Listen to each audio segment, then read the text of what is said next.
Ladies and gentlemen, this is Gamertag Radio with your hosts, Danny Pena, Parris Lilly, and Peter Toledo.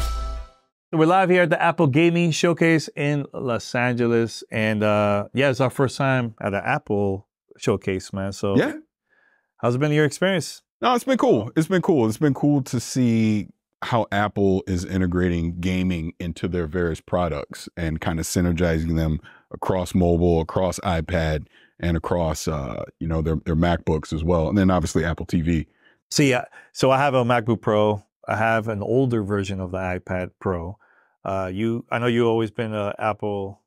Yes, I'm in the Apple family. They got me. iPhone, but you also have the Vision Pro. Yes. Yeah.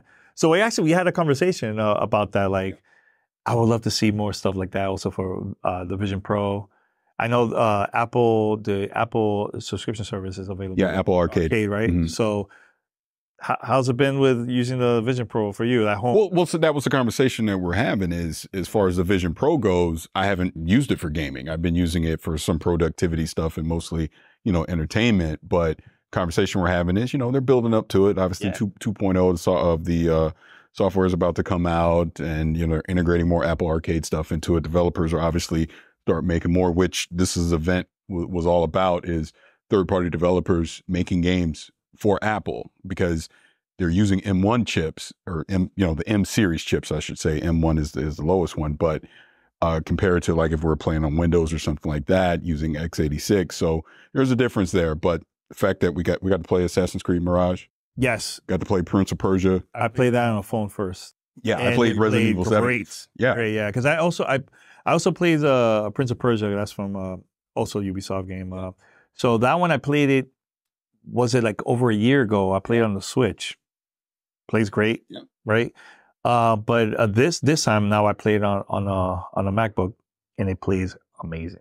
Plays great, man. So for you, I know you played Assassin's Creed. Was it iPhone or used a different? I played that on the Backbone. Oh, on Backbone? Yeah.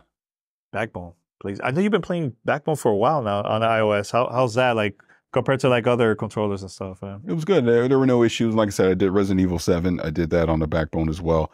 I played Prince of Persia on a MacBook. And I mean, my biggest thing was using the Bluetooth, because we're using a DualSense, was using the controller via Bluetooth, because I've known when I've tried it on other devices, it's been kind of hit or miss. But like Prince of Persia, as an example, seamless, no issues, no lag, nothing. So one of the questions I asked the developer, I'm like, okay, so let's say I have a different controller, are we gonna still see? Because you know the tutorial will show you, like, because of the DualSense, it was showing like the PlayStation controller. Yeah. But if I play on the Xbox, using the Xbox controller, now you're gonna see the controllers of that. So that was pretty cool seeing that, man. So I personally think that this is like a great way for people that don't have a traditional console, don't have a PC. They're always been, using their iPhone or tablet, iPad. I think this is a new way to get like a new crowd of people that get into games. Oh, 100%. Because the other thing was playing Vampire Survivors on the iPad. Yes. And I haven't played it in a while because, we were super addicted when it first came out. But, it just sucked me right back in playing. And it was with touch controls as well. So. And also the new Temple Run game, too, because I remember playing that, the original, way back in the days. And now with this new version, man, it's really good. Yeah, because you were telling me about it. I was at, yes, but I had to stop because people wanted to play. So, But I like that it was simple control. It's simple. So this is a very easy pick up and play for someone that's not really into gaming. Like, oh, okay, I get it. And, even that got a little addicting playing that. Yeah, it's like similar to Vampire Survivors. Like, anybody could pick up and play, So, but I know there's other games that's a little bit complicated, like Assassin's Creed Mirage, So, well, no, you bring up complicated. So they have Frostpunk 2 here as well. Frostpunk 2 is a game that's about to come out pretty soon. So that one is a keyboard, not a mouse and keyboard. I was doing that on the MacBook. That one, telling you need to get into it. It's gonna be good. It's gonna be good. I gotta play with a controller, man. Was there any other game too that I haven't had a chance to play? The Need for Speed one. The new one. I didn't play that. I checked out Pal World briefly. We obviously already talked about Pal. It's great. It looks great. Yeah. Controls great. It's just not for me. It's just not my thing. Is it because are you comparing this as like? Yes. Yes, yes, it's called Pokemon. You know, I think I tried it. It's fun, but I just like I don't see myself playing for like a long time. Like I know a lot of people that I'm friends with, they're hooked. Yeah. Playing with this. Yeah. You know? So yeah, I think this is good, man. Like I'm glad that Apple is now pushing gaming because gaming market is pretty big, man. You know, so like for the hardcore audience that are into like Assassin's Creed and games like that, but also the casual audience that they don't have no PC, no console. They only have like a little device, maybe an iPhone. I could see them playing like a game like Vampire Survivors or the Temple Run game, right? Yeah. Like easily pick up and play, and just I could see that more people get into gaming because I'm gonna tell you what is missing though. what is missing? They need a new Apple TV that has an M1 chip on it, so that like you were just playing Assassin's Creed or playing Prince of Persia, playing it off of that Apple TV, Bluetooth controller right there on my TV, right there in the living room. You know, one of the conversations I was having with you was like, man, you have a Vision Pro. Yeah. Can I send like a game like Prince of Persia to your device? I know you can't do it now, like, 'cause, but I think that would be sick to do something like, It would just make sense that eventually you'd be able to do that. So let's say the iPhone 16 Pro, right, comes out. They're on Vision Pro version 2.5 or whatever, version it would be. But you could then have it on that phone, send it to the Vision Pro. You have your controller connected to the Vision Pro. Now you got a big 100-foot screen that you're playing it on, right? Yeah. So that would kind of be an ideal thing that they'd be able to leverage with the Vision Pro. Yeah, I remember playing the Vision Pro for the first time. It was a lot, man. And was it a... Oh, yeah, because that dice. I let you try that dice. Yeah, it was Alicia Keys. Was like a live performance. So see, that's going to be the next level that Apple is going to be able to utilize. That is to have a game that takes advantage of immersive video and like it literally just you're in it. That's going to be insane. Because I felt like I was in the studio. So if they could do something like that for gaming, that would be like huge, man. The other bonus that Apple, and again, this is in their ecosystem, is these games, the saves transfer across devices. So I could start it on my MacBook, pick it up on my iPad, pick it up on my iPhone, vice versa. So that's cool too. And then, we're obviously talking to some reps from Ubisoft.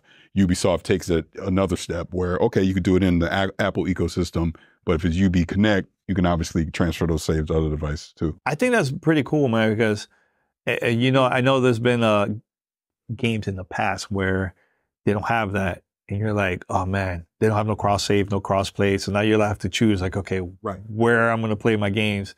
But having it like that you could do it in multiple devices, that's going to make me just play it anywhere, So pick up and play everywhere I go. So anything else from... No, this is cool. I mean, like I said, this is the first Apple Games Showcase. I had to say it slow to make sure it's right. But no, this was cool to be able to come to this and be able to see Apple start to grow this out and see where it goes, within their ecosystem, because clearly the hardware is powerful enough now to have console-like experiences on there. It's just got to have the development support. So I have the iPad Pro. I think it was like... No, I can tell you right now, because mine is.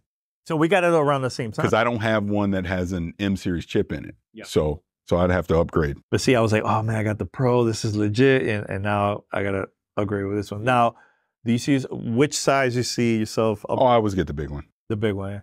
The small one. Because I think that's the one. What size was that? Like 7 inches or something. 7 inches. So that's the one that I got to play Vampire Survivors and also the Temple Run game. And it plays great on that device, man. So I'm wondering how it's like battery compared to like the bigger one, Yeah, I honestly don't know with the smaller one. I know with this, because the new iPad Pro has the M4 chip in it, and the battery in it is pretty good. That's the one thing, like the one, because I think mine I think it's 2018, 2019 version or whatever. It's like every 5 minutes I gotta plug it. Great. The battery is terrible on it. Look great, man. No, mine's is good, man. Yeah, but I definitely want to upgrade, man. Especially me, like I always been using a MacBook Pro, but I never actually used my laptop as a gaming device. But playing this for the first time, I can see myself like, hey, pick up my laptop, just on the go and get it like a controller. Yeah, totally. Well, it's like even my son. I got him a MacBook Air. It's like with the M2 chip in it. Because for college, he's going to college, and so like that's essentially what we're playing on today. So you could play all those games on that. So it's pretty cool. Definitely. Anything else? Wondering if there's like any. No, I think we covered everything. Like I said, games showed very well on it. Like I said, the hardware, they're showing that from the iPhone to the iPad all the way up to the MacBook, they can support these console-like experiences on it. So it's just get more developers to, commit into the Apple ecosystem, put games on it. It's pretty cool. Yeah, because right now, Capcom is here showing Resident Evil, Ubisoft showing a couple games. Yeah, EA with Need for Speed. Need for Speed, right after this, I'm probably going to try that out because I'm very curious to see how that plays. But yeah, it's been great, man. So everyone, thank you for watching. Make sure to hit up Parris if you don't like his opinion. They always love my opinion. I have a well thought out and informed opinion because I'm in the Apple ecosystem. I use Apple device, not you, Android. You're Android guy. Everything. Yeah, from like 20 years ago. But I still have it. I still got it. Awesome, everyone. Thank you for watching. All right, until next time, we're out.